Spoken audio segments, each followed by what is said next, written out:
principalmente aqui no Nordeste e na cidade de Recife, que é sobre a chikungunya.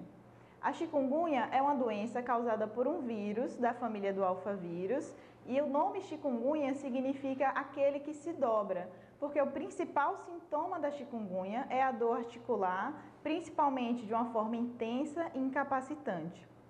Como que é transmitida essa doença? A chikungunya é transmitida através da fêmea do mosquito do Aedes aegypti e também do Aedes albopictus. A transmissão pode ocorrer também através de transfusão sanguínea, mas de uma forma muito rara, quando não há uma triagem adequada, e também pode passar da mãe para o filho quando a mulher está gestante e contrai a doença no período próximo ao parto. No Brasil, os primeiros casos de chikungunya foram descritos no nosso território a partir de 2014. A chikungunya é uma doença que tem um potencial incapacitante e afeta muito a qualidade de vida do paciente. Quais são os principais sinais e sintomas da doença?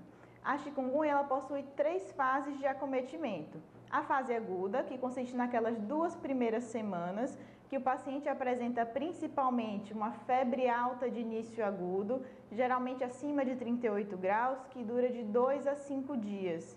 Além da febre, uma marca importante é a dor articular de forma intensa.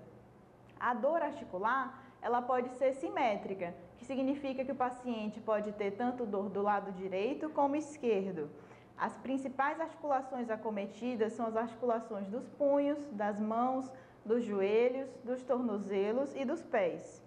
Além desses 2 sintomas, o paciente também pode apresentar um exantema, que é aquela vermelhidão que dá-se principalmente no tronco e nas extremidades, além de coceira intensa, e pode acontecer também uma descamação, principalmente da palma das mãos e da planta dos pés.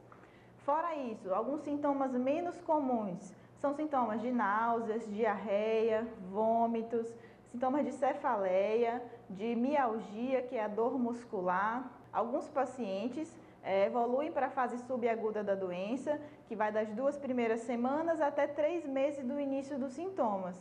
Nessa fase, geralmente o paciente não tem mais febre, não tem vermelhidão ou coceira, ele só permanece com a dor articular. Essa dor articular, ela pode ser na mesma intensidade, ela pode ser mais leve ou mais intensa que nos primeiros dias de doença. Aquele paciente que persiste com sintomas de dor após 3 meses, a gente considera que é um paciente que evoluiu para a fase crônica da doença da chikungunya.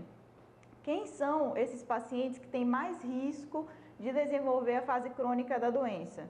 Os pacientes que têm acima de 45 anos, os pacientes do sexo feminino, que já possuem alguma doença articular prévia, como a artrose, e também aqueles pacientes que tiveram uma dor intensa na fase aguda da doença. Como que nós vamos dar o diagnóstico da chikungunya? O diagnóstico geralmente é clínico, através dos sinais e sintomas que são apresentados.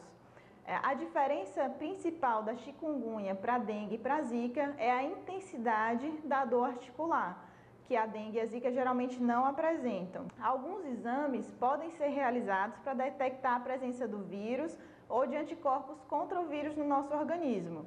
Nos primeiros 8 dias existe um exame que chama-se RT-PCR, que ele identifica o RNA viral no nosso organismo, e após os 8 dias é mais indicado realizar a sorologia de IgG e IgM para a detecção de anticorpos contra o vírus no nosso organismo. O tratamento da chikungunya ele é baseado em medicações e tratamento não farmacológico.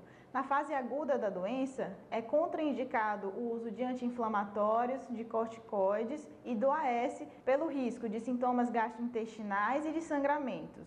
Na fase subaguda da doença, o paciente tem outras opções terapêuticas, mas que sempre devem ser recomendadas por atendimento médico. O tratamento não farmacológico da chikungunya ele é super importante também.